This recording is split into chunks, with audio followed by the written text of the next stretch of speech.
Salut à tous, c'est Sully Perfect Ten, j'espère que vous allez bien. On se retrouve comme prévu pour la review de WWE Evolution 2025 qui a eu lieu la nuit dernière à l'issue d'un week-end catch très chargé avec énormément de shows, beaucoup de matchs, beaucoup d'émotions, de déceptions, un peu de tout évidemment. Mais voilà, je vais me concentrer sur Evolution en particulier. Il y a quand même des choses à dire. Et on va revenir sur chacun des matchs comme d'habitude. Voilà, n'hésitez pas déjà à me dire en commentaire ce que vous avez pensé de ce pay-per-view, si vous l'avez aimé, si vous avez été déçu, qu'est-ce que vous avez justement particulièrement aimé, ou justement qu'est-ce qui vous a particulièrement déçu. Voilà, ce que vous voulez, toujours dans la bienveillance bien évidemment. Je vous demande, si vous le voulez bien, en tout cas de bien vouloir liker à l'avance cette vidéo pour m'apporter votre soutien. C'est toujours très important pour moi. Voilà, on va commencer tranquillement. Je vais d'abord présenter comme d'habitude le poster du show avec la note globale et avec déjà un commentaire en 2-3 minutes, voire un peu plus on va dire, sur ce que j'en ai pensé. On va tout de suite passer au poster. Le voici. Voilà donc le poster avec cette très bonne note de 3 étoiles 75 pour ce pay-per-view. Très bonne note donc. À l'heure où la VVE, il ne faut pas se le cacher, est sur une pente plutôt descendante, pas aidée non plus par les coups durs que sont les blessures respectives de Liv Morgan et maintenant de Seth Rollins, qui sont deux vraies catastrophes pour la compagnie. On abordait alors ce show Evolution au lendemain d'un énorme all-in du côté de la UW et avec un build-up plus que léger de manière générale. Le tout dans une salle qui n'a finalement accueilli que 8300 personnes, ce qui est peu pour la VVE. Mais fort heureusement, en dépit de ce contexte peu reluisant, la VVE a su se ressaisir en nous proposant un show de fort belle facture dans l'ensemble, le tout devant un public d'Atlanta en feu du début à la fin, donnant au spectacle une ambiance, je dirais même takeoveresque, avec quelques matchs qui resteront parmi les meilleurs cette année, comme l'opener et le main event, sans oublier un Fatal 4-Way Tag Team de très bonne facture et un cash-in final de Naomi plus qu'inattendu, évitant alors in extremis à ce show d'être qualifié de prévisible, car si ce cash-in n'avait pas eu lieu, je serais parti pour faire un sans faute au pronostic, et à mon avis, puisque Rhea je pense aurait gagné, et c'est bien aussi d'avoir parfois un contre-pied comme celui-ci, comme celui que nous avons vécu à l'issue de ce show. Au final, au lieu de continuer à traîner notre spleen avec ce pay-per-view, on aura assisté à l'un des meilleurs pay-per-view de l'année, à la VVE, que j'ai même trouvé dans l'ensemble meilleur que la première édition d'Evolution. Énorme respect donc, et bravo à toutes les catcheuses qui ont bien assuré dans l'ensemble et montré beaucoup d'enthousiasme pour faire briller le catch féminin comme il le mérite. Sur le ring, il n'y avait de place que pour les femmes, catcheuses, arbitres, comme annonceuse et même intervieweuse avec Stephanie McMahon. Et la VVE a su prouver ici que sans hommes, elle était en mesure de nous offrir un show de bonne facture avec du bon in-ring et quelques bons moments d'émotion. L'opener et le mini-event seront les gros matchs à se luer principalement. On fêtait par ailleurs les 10 ans de la Women's Revolution à travers ce show, et on peut dire que cet anniversaire fut globalement réussi. On pourra regretter le build-up quasi inexistant nous conduisant à cet événement, le placement en plein week-end de catch chargé, ce qui a nui à sa visibilité, plusieurs storylines qui manquaient de contexte ou de tension dramatique, les matchs mitigés que furent le Naomi Cargill, le Stratus Stratton et le Jessie Jane Jordan Grace, mais au final, Evolution 2025 fut globalement une réussite et un exemple de résilience féminine dans le catch, malgré un quasi-sabotage du booking. Un show qui mériterait même de devenir annuel, mais à condition d'avoir une meilleure construction narrative. Un show qui donne même envie, je dirais, de pousser pour voir davantage les femmes lors des différentes weekly, NXT mis à part. Voilà en gros ce que j'en ai pensé. Maintenant, je vais vous présenter le graphique des notes que j'ai données aux différents matchs par ordre chronologique, avant ensuite d'entrer dans le détail de chacun d'entre eux. Voici donc le graphique. Becky Lynch contre Bayley contre Lyra Valkyria, 4 étoiles et quart. Jordan Grace contre Jessie Jane, 3 étoiles et quart. Le Fatal 4-Way Women Tag, 3,75. Stratton contre Stratus, 3 étoiles. Cargill Naomi, pour moi, le moins bon match de la soirée, 2 étoiles 75. La bataille royale féminine, 3 étoiles. Et enfin, le match de la soirée, le main event, Ripley Sky, 4 étoiles et demie.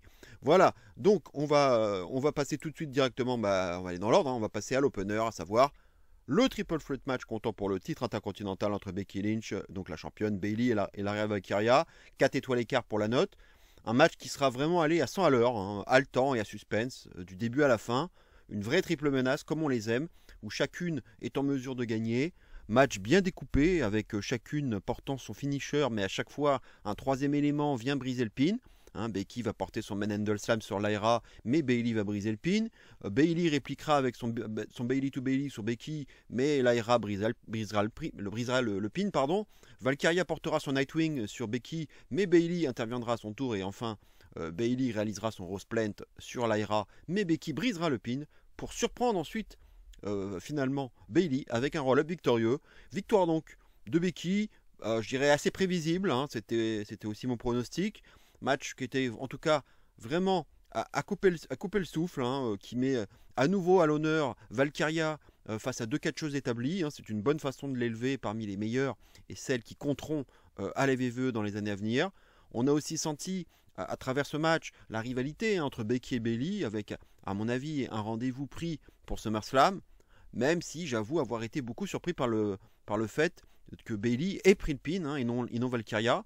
Parce que je pensais que ça allait être plutôt Valkyria pour ça, et que ça permettait justement de protéger Bayley dans l'optique d'un éventuel Becky Bayley à SummerSlam. Cependant, bon, la fin montre que Bayley était comme sur le point de s'imposer, mais que Becky donc lui vole la victoire en opportuniste, ce qui peut tout de même justifier un match en un contre un, en une contre une à SummerSlam. Le Valkyria, à mon avis, risque aussi quand même de demander sa revanche, hein, vu qu'elle n'a pas pris le pin, et Adam Pearce bouquera peut-être un Valkyria Bayley à Raw pour désigner celle qui affrontera Becky à SummerSlam, hein. Voilà, avec la victoire de Bayley à ce moment-là, afin de sceller ce duel très attendu, hein, d'autant plus qu'après tout a commencé à Mania, et qu'il faut quand même que les choses se règlent enfin entre Bayley et Becky à un moment donné, quoi. En tout cas, ce fut un très très bon choix d'opener, et l'affiche ne pouvait qu'offrir un match de qualité. Vraiment une très bonne qualité in-ring, une performance fluide et dynamique offerte par les trois catcheuses. Pas de ref bump, pas d'interférence, c'était juste trois filles qui avaient envie d'en découdre. Très bonne alchimie en plus entre les trois lutteuses, et la triple menace était réelle, même si bon, il y a eu juste un moment vers le début de match où j'ai trouvé que Lyra s'absentait un peu trop longtemps, laissant Bayley et Becky combattre toutes les deux. Becky aura bien joué son rôle de heel, hein, sarcastique, agressif, sournoise et opportuniste avec son roll-up final. Une foule en feu qui a aussi bien participé à l'intensité du combat. À mon sens, le freeway de Mania est un peu au-dessus, mais très clairement, ce match sera l'un des meilleurs de l'année à la VVE, hein, ça c'est une certitude. Ce match est le parfait exemple de ce que la division féminine de la VVE peut offrir, hein, combinant storytelling, technique et intensité émotionnelle. Valkyria est confortée ici comme une figure montante incontournable. 4 étoiles écart donc pour ce très bon triple threat. Le show commence parfaitement. On va passer maintenant au match suivant. Jessie Jane contre Jordynne Grace pour le titre NXT, donc détenu par Jordynne Grace. 3 étoiles écart pour la note. Donc ce match était, j'irais, voué à me mettre en colère, hein, quel que soit son résultat, hein, je vous expliquerai plus tard pourquoi. A noter que Blake Monroe, hein, l'ancienne Maria May, hein, de la AEW et de la Stardom, hein, notamment, a accepté la demande de Grace, hein, de venir l'accompagner pour ce combat, pour faire face notamment aux interventions éventuelles de Fatal Influence. Les deux ont par ailleurs battu Jane, hein, et Henley lors du Great American Bash la veille, avec Monroe qui a quand même tout de même fait le tomber, hein, sur Jane, la championne. Hein. Donc c'est un fait qui sera bien sûr à garder en tête. Et très franchement, quand on voit Monroe et Grace ensemble, et avec la présence de Monroe dans ce match, personnellement, moi je me suis dit que ce duo n'était pas fait pour durer, et que quelque chose de mauvais se tramait, hein, en particulier pour Jordynne Grace, quoi. Je vais en venir directement donc au fait du match, hein, avec Jane qui demande à Henley de prendre sa ceinture, hein, pour la lui donner, chose qu'elle fait, avec ensuite Monroe qui va ensuite porter un coup de boule à Henley. Jane va tenter de frapper alors Grace avec son titre, mais l'arbitre l'en empêche. Grace en profite alors avec un roll-up sur Jane, mais dégagement à deux de Jane. La ceinture est par terre, à l'extérieur. Jasmine Nix la voit, la ramasse, et là, elle la regarde avec beaucoup, je dirais, d'envie, et se découvrant soudainement beaucoup d'ambition personnelle. Mais Monroe va lui rentrer dedans avec un coup d'avant-bras fulgurant. C'est alors Monroe donc, qui va s'emparer du titre. Et là, très franchement, je n'avais guère de doute sur le scénario final, quoi. L'arbitre empêche Henley d'entrer dans le ring. Jane renverse une projection dans les cordes de Grace. Et Grace est alors frappée avec la ceinture par Monroe dans le dos. Jane en profite derrière avec une grosse droite pour la victoire. Le choc est total, hein. Non seulement Monroe a turné sur Grace, chose à laquelle on pouvait tout de même s'attendre. Mais ce qui me semble, je dirais, le plus intéressant, surtout, c'est la réaction de surprise de Henley et de Nyx, donnant l'impression qu'elle ne s'attendait pas elle-même à ce scénario, surtout après avoir été toutes les deux frappées par Monroe juste quelques secondes auparavant. Mais si on va encore au-delà de ça, on pourrait même penser au scénario fou que j'avais justement en tête en y réfléchissant comme ça avant le début du match, à savoir possiblement une alliance cachée entre Jane et Monroe. D'autant plus que Jane, elle a quand même pas mal noyé le poisson, elle a pas mal éludé le sujet lorsqu'on a évoqué justement l'intervention de Monroe dans l'interview d'après-match. Et si vous suivez comme moi NXT, vous n'êtes pas sans savoir que l'ambiance n'est pas vraiment au beau fixe au sein de Fatal Influence, notamment entre Jane et Henley. Donc peut-être que le but sera d'éjecter Henley du groupe et d'avoir une sorte de Fatal Influence 2.0 avec Monroe à la place de Henley. Mais cela reste bien sûr du pur fantasy booking. Et puis bon, on voit quand même que Nyx, du coup, regardant la ceinture, est capable du coup voir aussi un peu avoir des ambitions personnelles, ce qui veut peut-être dire finalement le split total du clan, ce qui peut être aussi une possibilité. Quant à l'évaluation du match, c'était pas un très grand match, il faut le reconnaître, mais on pouvait s'en douter, vu la très grande différence quand même de niveau entre Grace et Jane. On peut dire quand même ici que Grace aura porté ce match, rendant Jessie, je dirais, meilleur que d'habitude. Sa puissance et ses moves dévastateurs sont toujours aussi impressionnants. Jessie Jane ne sera jamais une grande catcheuse, il ne faut pas se le cacher, mais il s'agira sans doute ici de l'une de ses meilleures perfs en solo, à la VVE, si ce n'est sa meilleure peut-être même. Mais même si le match est honorable, sans être exceptionnel, j'ai tout de même apprécié ce storytelling à la fin, un pur scénario, je dirais à la sauce VVE, mais qui donne tout de même envie de voir la suite, même si hélas, le turn de Blake Monroe n'est pas hyper bien exécuté, avec un coup de ceinture un peu trop léger pour rendre le turn impactant, malheureusement. Mais malgré ce petit raté, cela installe clairement une rivalité entre Monroe et Grace qui peut être franchement prometteuse, entre deux femmes que tout oppose.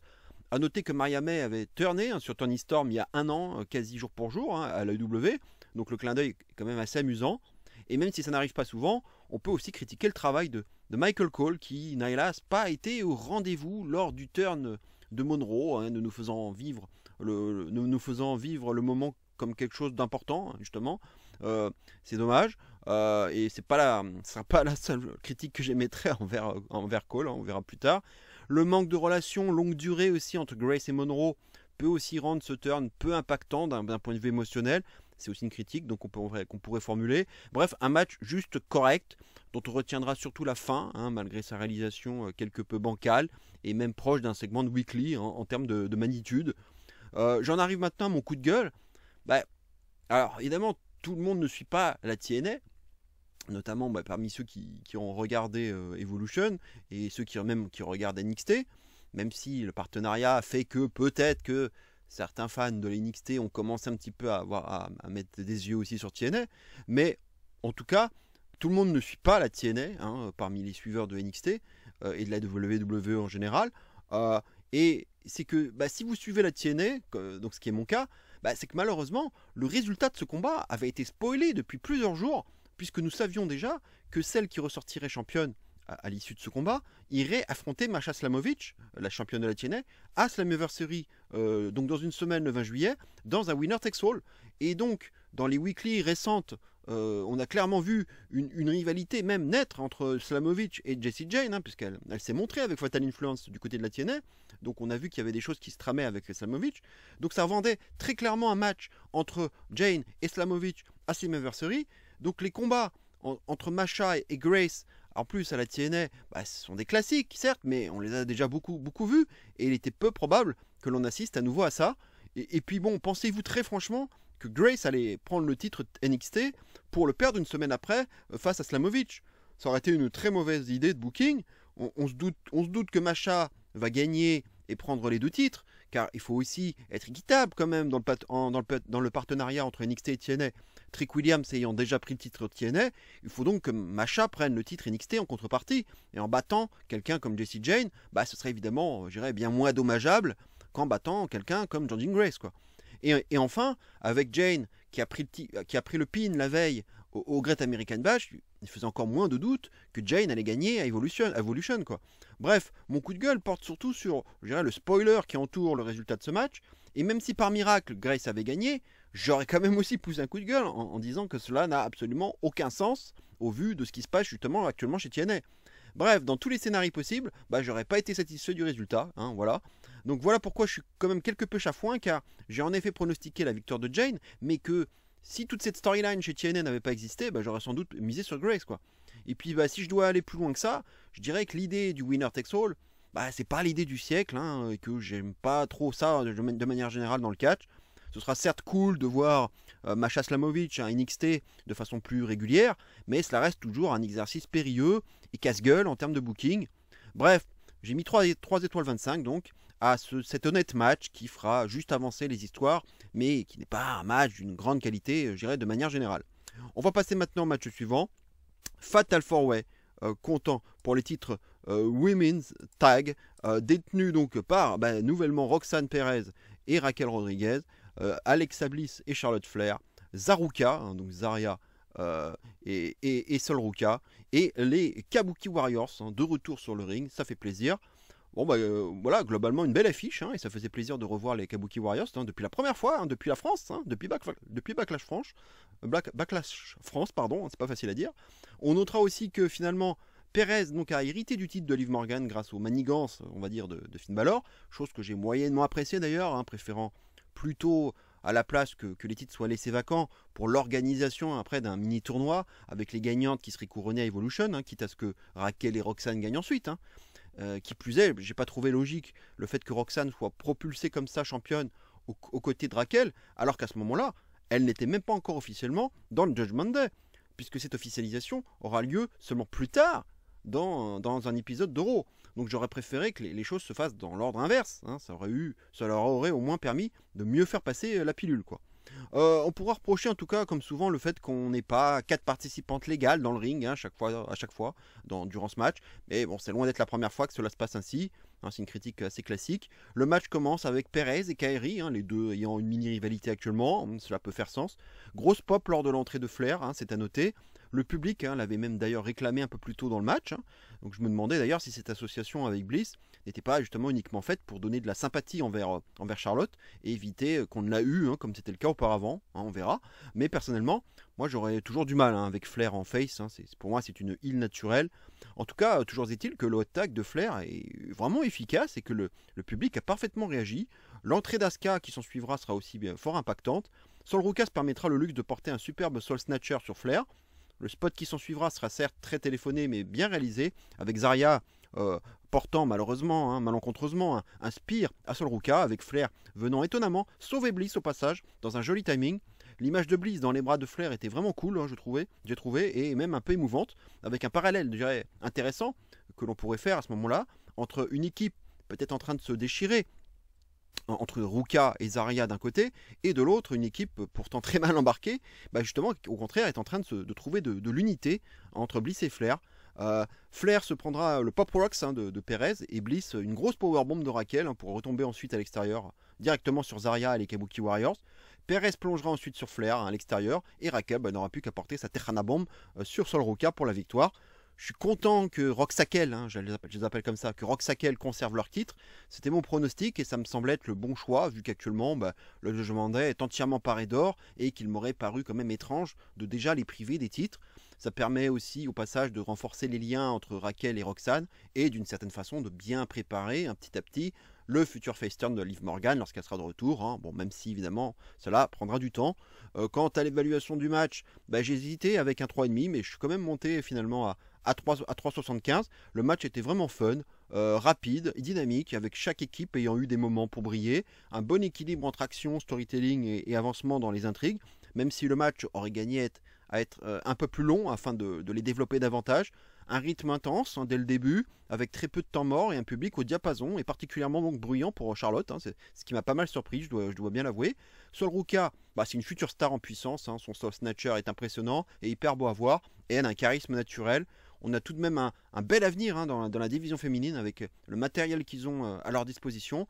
J'ai davantage de réserves sur Zarya, qui m'a paru plus discrète dans l'ensemble et dont je ne cautionne pas de toute façon depuis le départ le booking qu'ils lui ont réservé en l'associant à Sol Ruka. Pour moi, ça devrait être un monstre destructeur qui ne devrait marcher pour personne d'autre qu'elle-même et qui ne devrait que très peu parler. Hein. C'est même une heal pour moi et j'espère qu'elle tournera très vite sur Ruka, car je ne pense pas que cette équipe soit amenée à durer, hein, surtout après cette misco qu'on a eue lors de ce match. Hein. Perez a eu aussi une belle exposition, hein, faisant aussi partie des futurs stars de la compagnie. Flair m'a semblé un peu plus concerné que d'habitude, ainsi que Bliss, hein, donc c'est un peu contagieux. Et même si je n'étais pas de prime abord le premier convaincu par cette association entre Bliss et Flair, si celle-ci peut permettre à ces deux-là de retrouver leur flamme, eh bien autant passer par là, hein, à ce moment-là. Et je dois dire que le passage le passage avec le save de Flair sur Bliss et la belle image donc, qui s'en suivra auront été mes moments préférés de ce match, hein, vraiment. Kairi Sane, c'est un peu la même remarque, hein, dès qu'on l'associe à Asuka, elle semble subitement, là, comme par magie, retrouver la flamme et sa fluidité. Un storytelling rondement mené entre Zarya et Sol, Charlotte et Alexa, et Raquel et Roxanne. Donc les trois duos ressortants, je dirais, de ce match, différents de ce qu'ils étaient avant ce match. La fin du match m'a paru quelque peu maladroite. J'ai senti un flottement entre le dive de Perez et le finisher de Raquel. Ça a manqué un peu de fluidité, c'est dommage. Le match aurait mérité même 2-3 minutes de plus et avec un finish qui s'enchaîne mieux, hein, que celui qu'on a vu. Bref, globalement, j'ai passé un bon moment devant ce match. Il y avait l'énergie nécessaire. C'était divertissant et intelligent dans sa narration, avec des filles comme Kairi, Charlotte et Alexa, dont j'ai retrouvé un peu leur flamme d'antan. Bien qu'un peu trop court pour atteindre le statut de classique, ce match a rempli pour moi sa mission avec brio, donner de l'exposition à 8 talents féminins, passés, présents et futurs, faire avancer plusieurs intrigues et maintenir l'attention d'un public chaud. Voilà pourquoi je suis finalement monté à 375 pour ce match. Du bon boulot d'ensemble et une très bonne note, hein, donc pour un match tag féminin, hein, ça n'arrive pas si souvent. Et personnellement, je serais bien partant, hein, pour un match entre Raquel et Bliss Flair à SummerSlam, hein, ça pourrait être fort intéressant. On va passer maintenant au match suivant. Tiffany Stratton contre Trish Stratus pour évidemment le titre, le Women's Championship détenu par Tiffany Stratton. 3 étoiles pour la note. Stratton donc, avait décidé d'affronter Trish Stratus, hein, celle avec qui elle avait fait équipe à l'Elimination Chamber. Un match face contre face, hein, sans rivalité aucune et uniquement basé sur le respect et le passage de témoins entre deux générations. Stratton étant aussi pas mal comparé à Stratus par ailleurs. C'était cool de voir Stratton porter le End of Our Check, hein, de Roderick Strong, hein, pendant le match. J'ai pas le souvenir de l'avoir déjà vu porter ce move, hein, avant. Et c'est bien, hein, quand on voit un catcheur ou une catcheuse développer, hein, son moveset. Donc j'espère qu'elle continuera à porter ce move. Stratton continue de briller, hein, dans ses moves flashy en portant une belle Swanton Bomb, mais dégagement d'Autriche. Le Prettiest Moonsault Ever de Tiffany sera ensuite porté, mais contré des deux genoux par Trish, qui enchaînera avec son Stratusfaction. C'est le moment frisson du match, mais non, Tiffany bien sûr va se dégager, mettant quasiment fin à tout suspense, hein, vu que c'était quand même le seul moyen, je dirais, véritable pour Trish de s'imposer. Tiffany portera ensuite un Alabama Slam, après une tentative de moonsault osée, hein, quand même, de Trish, contrée par Tiffany, suivi à nouveau de son Prettiest Moonsault Ever pour la victoire. Le résultat ne faisait clairement aucun doute ici et on savait pertinemment que Stratton conserverait son titre. C'était surtout un match symbolique et une façon d'acclamer peut-être une dernière fois Stratus. Je déplore cependant l'absence totale d'un câlin final entre Trish et Tiffany, hein, d'autant plus que ce combat était totalement basé sur le respect et que Tiffany avait elle-même choisi Trish comme adversaire. Donc j'ai du coup trouvé maladroit de ne pas avoir laissé ne serait-ce que quelques secondes aux deux femmes pour s'enlacer, quitte à laisser ensuite Trish sur le ring pour avoir son ovation ensuite, hein. Mais pour moi c'est un gros manque, mais qui bien sûr n'aura aucun impact, hein, sur la notation de ce match, hein. C'est juste un ressenti personnel, quoi. Quant à l'évaluation du match, j'ai hésité avec un 3 écart, mais je suis quand même finalement resté à 3. C'est un match que je considérais comme honnête, avec une Stratus qui reste tout de même plus que décente dans un ring, hein, quand même à 49 ans, il faut tout de même le rappeler. Elle est toujours en bonne forme physique et reste encore très agile. Tiffany aura brillé par ses moves flashy comme à son habitude. Son End of Our Check m'a agréablement surpris. Je ne m'attendais pas à voir ce move de sa part. Elle a prouvé qu'elle pouvait être plus qu'un personnage, hein, mais aussi une catcheuse solide dans les grands moments. Mais je ne montrerai pas au-delà du 3 étoiles à cause du manque criant de suspense d'une part, l'absence de build-up d'autre part, et le manque d'émotion malgré la symbolique avancée, avec notamment cette absence d'accolade donc à la fin, qui est fort dommageable à mon sens. De plus, ce match fut bien trop court pour un match de championnat, seulement 8 petites minutes, hein, c'est bien trop peu. On pourra aussi relever quelques échanges brouillons par moment, hein, surtout en milieu de match, avec quelques spots pas très bien rythmés. Un passage de flambeau discret donc, c'est un peu comme ça que je résumerai ce match. Match qui est pas mauvais en soi, un match fine comme on dirait, mais assez oubliable et qui manque clairement d'investissement émotionnel. Cela restera donc un bon petit jalon supplémentaire pour Tiffany, car c'est toujours bon à prendre hein, d'être mise over par quelqu'un comme Trish Stratus. On s'en va donc vers un Cargill Stratton à SummerSlam. Bon, j'ai beaucoup de craintes par rapport à ce match, hein, mais bon, on en reparlera lors des pronostics dans 15 jours. En parlant de Cargill, justement, on va justement passer au match suivant. Jade Cargill contre Naomi dans un No Holds Barred match. Et oui, grosse stipulation. Nick Aldis donc a eu il y a eu ce No Holds Barred qui a été officialisé et Aldis donc samedi soir donc à Saturday Night Main Event hein, donc c'était juste la veille et après une bagarre entre les deux femmes là qui est arrivée en milieu de show comme ça, Nick Aldis a eu la riche idée d'ajouter Belair en arbitre spécial du match après le magnifique succès que fut le sien lors du match entre Rhea et Sky à Raw. Hein. Quelle pouvait être franchement l'utilité réelle de Bianca en tant qu'arbitre dans un match où tout était permis hein. Je m'attendais donc à du storytelling, hein, vu les trois femmes en place. Eh bien, on verra ce que cela donnait. Hein. C'était la première fois, en tout cas, que l'on voyait Cargill dans une stipule hardcore, hein, entre guillemets. Et je me disais que cela pouvait cacher la misère, hein, du moins je le croyais. La main de Bianca semble aller mieux, en tout cas, et je pense qu'on a de bonnes chances de la voir à SummerSlam, mais bon, cette fois-ci en tant que lutteuse. Une attaque éclair hein, de Naomi pour commencer, au moins c'est logique, étant donné la rivalité et la bagarre de la veille à Saturday Night Main Event, et ça permet de bien lancer le match. Le passage au début où Belair discute avec Naomi m'a quand même paru étrange, hein, me demandant bien ce qu'elle pouvait bien lui raconter pendant aussi longtemps. La table Slim Jim était bien sûr au rendez-vous, hein, tout comme les kendo sticks, les poubelles, les chaises, une caisse à outils et même une chaîne. Le spot où Cargill prend la caméra à la manière d'un Chris Jericho, je dirais, pour venir frapper Naomi, était quand même plutôt cool, c'était sympa.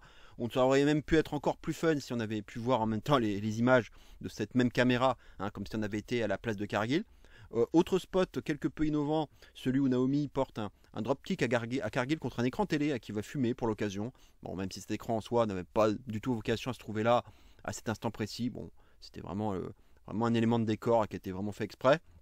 Pour l'occasion, Naomi se montre agressive hein, et tente même de planter l'œil de Cargill contre le pied d'une table, hein, rappelant des souvenirs du fameux Eye for an Eye match hein, entre Mysterio et Rollins en 2020. Naomi fera tomber Cargill sur une table, spot peu spectaculaire, hein, quelque peu téléphoné ici. Le X-Factor sur la chaise, ensuite ne suffira pas à Naomi hein, pour s'imposer. Cargill va ensuite se relever après avoir été allongé sur une table par Naomi.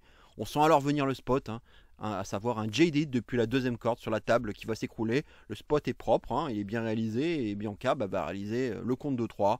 Cargill s'impose donc sans la moindre surprise, hein, c'est la future challengeuse au titre mondial et il y avait peu de chances qu'elle perde ce match. Par ailleurs, la défaite de la Miss Money in the Bank, pour mieux nous surprendre plus tard, a déjà été faite hein, dans le passé. Du coup, cette défaite n'affecte pas Naomi outre mesure. On notera la difficulté quand même pour Belair de lever le bras de Cargill, hein, cachant à peine son émotion et montrant même qu'elle aurait bien aimé être à sa place pour aller chercher le titre à SummerSlam. C'est d'ailleurs la seule utilité que j'ai trouvée à Bianca en tant qu'arbitre, car très franchement, je ne sais pas à quoi elle aura servi durant ce match. J'étais persuadé qu'on l'avait mise là pour préparer un combat comme contre Naomi à SummerSlam, avec un moment, je dirais, de tension qui apparaîtrait en fin de match entre Naomi et Bianca, qui permettrait à Jade de s'imposer derrière, par exemple. Mais rien de tout cela, aucune narration intéressante entre Bianca et Naomi, et seulement une toute petite entre Bianca et Jade, là, mais seulement après le match, et pas pendant. Donc la fin de show permettra quand même d'un peu mieux comprendre pourquoi ils n'ont pas été plus loin dans la narration. Entre Bianca et Naomi, cela semble bel et bien fini, tout comme entre Jade et Naomi. Le seul unfinished business qui demeure à présent, ce sera entre Jade et Bianca, et probablement autour du titre, hein, mais cela prendra le temps qu'il faudra, je pense, pour bien nous raconter ça. Quant à l'évaluation du match, donc j'ai donné qu'un 2,75 hein, à ce qui pour moi fut le moins bon match de la soirée. Certes, Cargill n'a pas été totalement horrible, portant un joli spear et un joli Jaded pour s'imposer, mais en dehors de ça, je suis désolé, mais le compte n'y est toujours pas, et pourtant la stipulation aurait pu permettre donc de cacher un peu la misère, mais quand la misère est aussi grande, on peut rien y faire à ce stade-là, quoi. Et Naomi a fait du mieux qu'elle pouvait, réalisant un bon travail, je dirais, de heel, en montrant de la bonne agressivité. Son personnage donc de heel est convaincant, hein, et ce titre de championne qu'elle gagnera plus tard est au final mérité. Certes, on a eu parfois notre dose de fun avec la caméra, la télé et le spot final, mais pour un match avec une telle stipulation une rivalité comme celle-ci, où Jade a tout de même été projetée contre un pare-brise par Naomi à la base, je n'ai pas trouvé ici l'agressivité nécessaire et l'envie d'en découdre de la part d'une Jade à nouveau bien trop scolaire et pensant trop à ses futurs spots en oubliant la psychologie nécessaire à ce type de match. C'est un peu déjà la remarque que j'avais faite lors de leur confrontation à Mania. Un match hardcore bien trop propre à mon goût, et pour le coup le Rhea contre Raquel de Night of Champions pour moi était meilleur, malgré les critiques que j'avais pu émettre à son égard à l'époque. Un match bien trop lent par ailleurs pour un No Holds Barred, manquant de rythme et donc d'agressivité. Les transitions entre les spots étaient souvent téléphonées ou peu naturelles, comme le passage où Jade est bousculée pour retomber sur une table à l'extérieur du ring. Le rôle de Bianca en tant qu'arbitre est parfaitement inutile. Sa présence est ici purement cosmétique, sans impact réel sur la tension ou la narration. Au final, cela aura même dilué la stipulation au lieu de l'enrichir.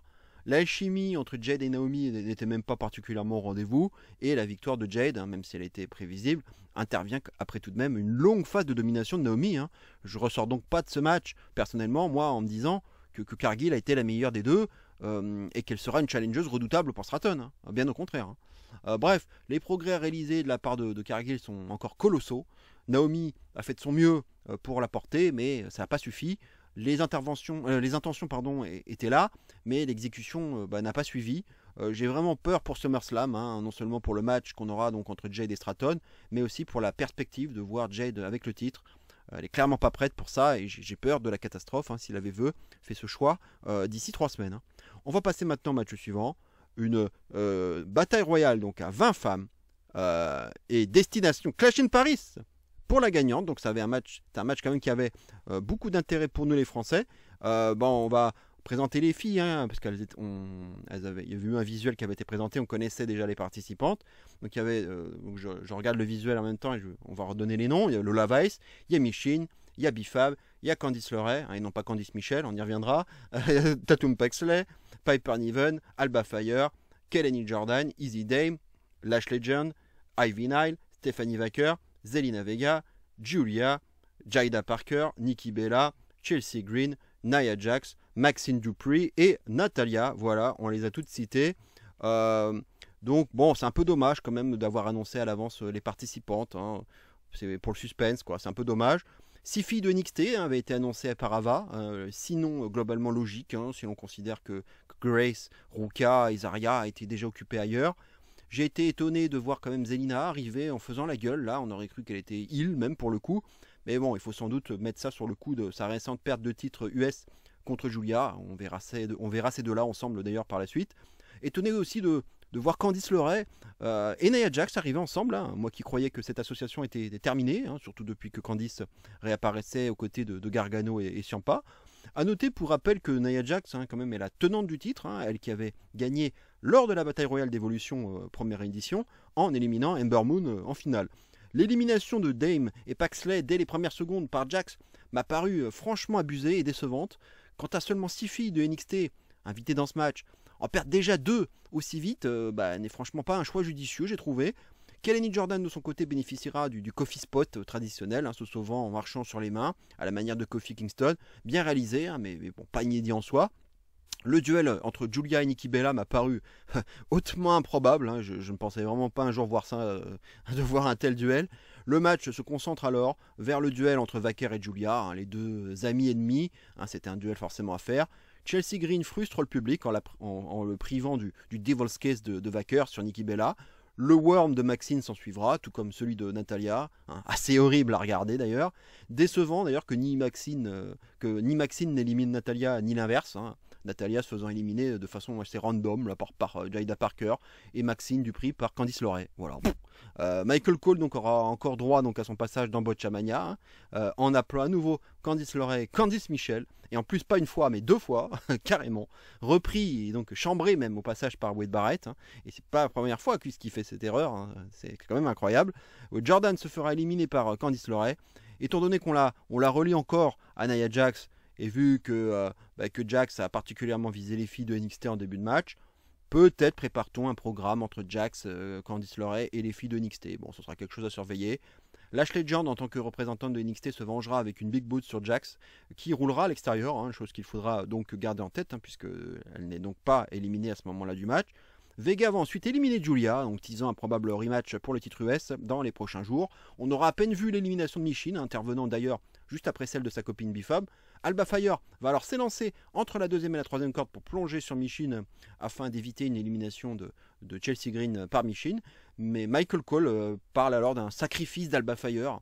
Barrett du coup va le reprendre, hein, en lui disant bah non, Alba Fire c'est pas éliminé, elle est passée entre la deuxième et la troisième corde. Bref, voilà, Michael Cole, il était vraiment complètement à côté de ses pompes non seulement durant ce match, mais même durant ce show. Hein. C'était pas du grand Michael Cole, là, il était fatigué. Hein. Lash Legend montrera sa puissance en éliminant Vega à bout de bras, même si c'est pas l'exploit du siècle, hein, au vu de son gabarit, hein, à Vega. Petite association Lola Vice, Nikki Bella pour s'en prendre au Secret Service. Hein, ensuite, Nikki Vacker sortiront Piper ensemble après que Piper ait sorti Vice. Le ring est dégagé et le public peut alors exploser lorsque Vicker portera son Devil's Kiss à Chelsea. TKO de Nikki sur Chelsea ensuite et élimination de Chelsea dans la foulée. Legend éliminera ensuite Nikki Bella. Hein, j'aurais cru voir Nikki finaliste, hein, c'est donc une petite surprise en soi. Et une belle pop, hein, forcément, car il faut quand même rappeler que Legend vient d'Atlanta. Hein, cela explique donc sûrement aussi pourquoi elle est arrivée aussi loin. Finale à 3 entre donc Legend, Vacker et Jax. La tenante du titre, hein, peut donc toujours conserver son titre honorifique, et à force d'acharnement, Jax va finalement se faire sortir par Vacker et Legend, hein, débouchant alors donc vers une finale entre la grande favorite Vacker et la régionale de l'étape Legend. Nouveau Devil's Kiss de Vacker sur l'éperon du ring. Legend va s'écrouler ensuite à l'extérieur. Vacker remporte la Battle Royale et file donc à Clash in Paris pour affronter la championne de son choix. Donc on ne sait pas encore si ça va être Stratton, Cargill, Naomi, Ripley, Sky, voilà, on verra bien. Hein. C'était l'immense favorite, hein, de toute façon du match, et le résultat est plus que prévisible, mais aussi mérité. J'avoue que si Asuka avait aussi participé, j'aurais eu plus de doutes, hein, quant à la gagnante de ce match. Petite interview de Vacker par Stephanie McMahon, hein, par la suite. Elle dira que l'anglais n'est pas sa première langue, mais que le catch, c'est sa juste langue, sa première langue. Belle petite promo, en tout cas de Babyface, un classique. Elle promet aussi de travailler dur et que les gens se rappelleront d'elle pour toujours. Voilà, ça c'est une bonne petite promo, c'était cool. Quant à l'évaluation du match, j'ai donné un 3, voilà, un petit 3 à ce match. C'est jamais facile, hein, de noter ce genre de match, mais bon, j'essaie généralement d'évaluer les batailles royales en fonction, ou des rumbles, hein, en fonction de l'émotion véhiculée et des histoires à raconter. Ici, malheureusement, on a eu peu de choses, je trouve, mémorables à se mettre sous la dent, et tant dans l'émotion que dans la narration, on peut pas se dire que cette bataille royale est particulièrement brillée, et c'est là qu'on constate que ce n'est pas, je dirais, HBK qui book, hein, car ces batailles royales à NXT sont généralement particulièrement soignées en termes de storytelling. Moi, je les aime beaucoup, les batailles royales de NXT. Il y a toujours plein de choses à raconter, il se passe plein de choses, et moi, c'est ça que j'aime bien voir dans les batailles royales, justement. Au final, ce fut l'un des matchs les plus faibles de la soirée. La double élimination de Paxley et Dame d'entrée de jeu m'a particulièrement déçu et refroidi, même si ça peut lancer un programme entre Jax, le Ray et donc les filles de NXT par la suite. Le divertissement était à peu près là et la bonne personne a gagné. On pourra au moins reconnaître ça, mais on a globalement peu été gâté.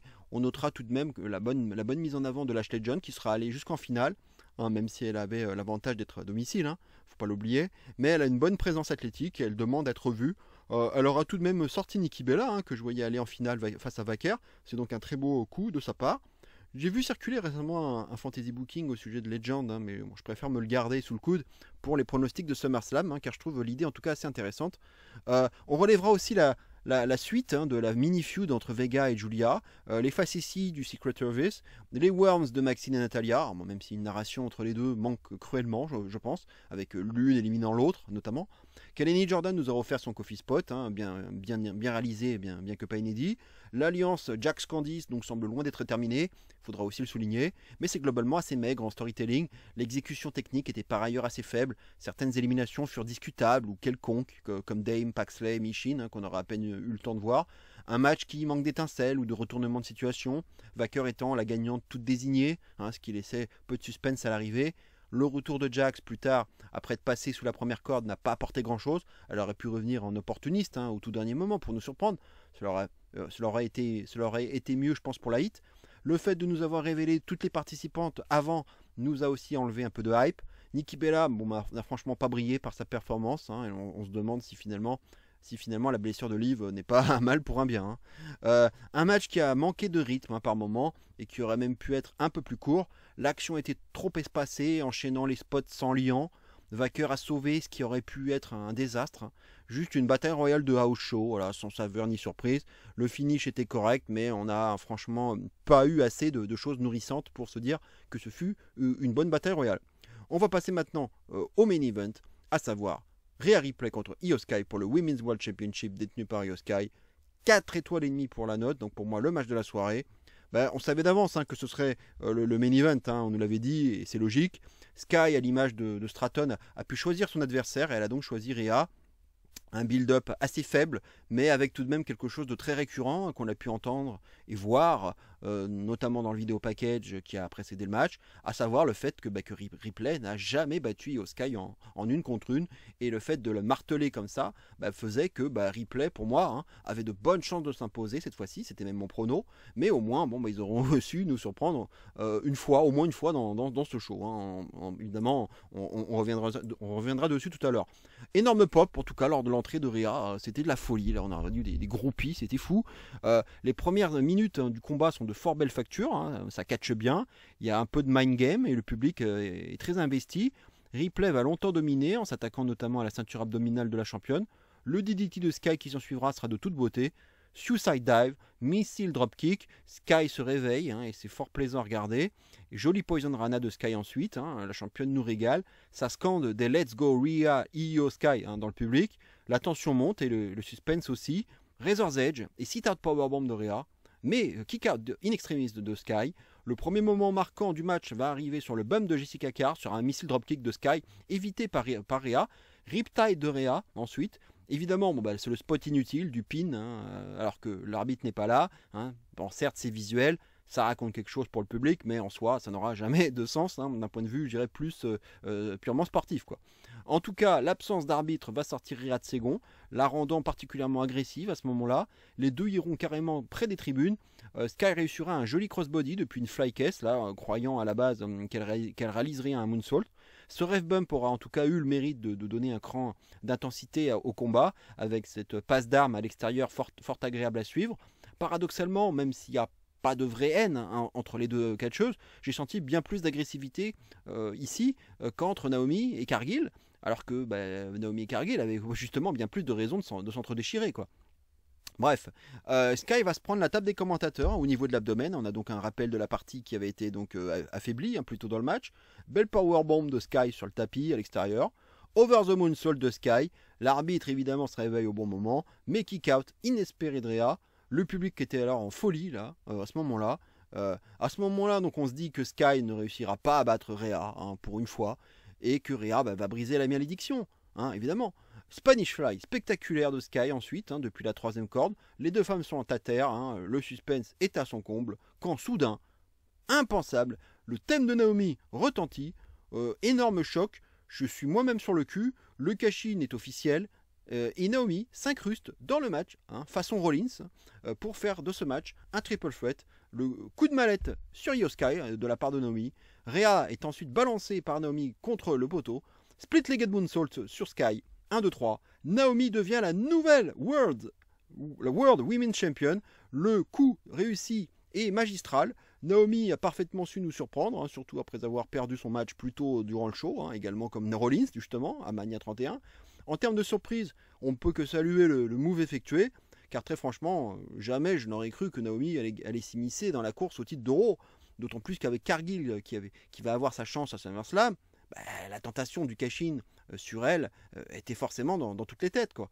Et il n'est pas impossible non plus que la blessure de Liv Morgan, entre autres, ait balayé tous les plans créatifs, selon d'ailleurs une récente rumeur, pour tout recommencer from scratch. En tout cas, que ce soit vrai ou non, ce cash-in de Naomi est un coup de maître, et c'est bien aussi de voir que la VVE est parfois capable de nous surprendre. Les exemples commencent à être nombreux cette année, ce qui est plutôt bon signe. Si on n'avait pas eu ce cash-in, Rhea aurait, à mon avis, été bien parti pour gagner et briser la malédiction, et j'aurais conclu la review en disant que malgré ses qualités, ce pay-per-view aura quand même péché par son manque de suspense dans tous les matchs. Mais bon, heureusement, ce coup de folie final a tout balayé et a fermé quelques bouches. Avant de passer à l'évaluation, j'avoue que j'ai quand même eu très peur lors du post-show en voyant Rhea, là, Io, revenir vers l'entrée, là, car j'ai cru revivre le turn légendaire de Ciampa sur Gargano, là, et j'ai vraiment eu peur que Rhea ne turn sur Sky à ce moment-là. Je ne sais pas si vous avez eu la même pensée que moi à ce moment-là, mais moi, en tout cas, j'y ai cru. Hein. Et j'ai soufflé vraiment une fois que les deux étaient entrés en coulisses. Hein. L'évaluation, en tout cas, voilà. Donc 4,5 pour ce match. Hein, une note très élevée, mais totalement méritée. Hein. Pour moi, c'est l'un des matchs of the year à la VVE, très probablement. Le cash-in de Naomi peut avoir gâché la fête pour certains, mais pour ma part, ce ne fut pas le cas, tant la surprise fut grande, et le cash-in réussit. Et puis ce cash-in n'aura occupé qu'une infime partie de ce match, hein, donc je ne peux pas dire que cela ait gâché le match, quoi. En tout cas, on a assisté à un duel exceptionnel entre deux des meilleures catcheuses de la VVE. Sky, comme à son habitude, aura été incroyable, livrant une performance stardomesque, si je puis dire, pleine de spots athlétiques, de bumps insensés et de storytelling subtil. Rhea, bien que critiquée par certains, a impressionné par sa puissance, son intensité et son storytelling émotionnel, notamment après le ref bump. Le match a su bénéficier d'un temps conséquent, 26 minutes en l'occurrence, ce qui est rare chez les femmes, ce qui a permis au combat de bien monter en intensité et de bien raconter ce qu'il y avait raconté. La malédiction de Rhea donc continue après ce match, elle qui n'aura donc toujours pas vaincu Io, ce qui peut à nouveau faire monter le personnage de Rhea vers quelque chose d'encore plus agressif. Le cash-in de Naomi aurait sans doute eu plus d'impact à SummerSlam, mais bon, le contre-pied est parfait et ça permet surtout d'avoir une direction un peu plus claire pour le titre de Raw, car si Rhea avait gagné, je ne voyais pas ce qui pouvait se tramer pour elle à SummerSlam, à part une arrivée peut-être surprise d'AJ Lee, voire de Paige, à l'issue du show. Parce que forcément, il y avait des petites rumeurs, quoi. Beaucoup de gens voulaient ça. Ce cash-in nous oriente de toute évidence vers un triple threat, donc entre Sky, Rhea et Naomi, que personne n'aurait pu prédire il y a encore 24 heures de cela. Le ref bump, bien que trop utilisé par la VVE, a au moins permis de faire monter le match en intensité et d'avoir une séquence cool hors du ring.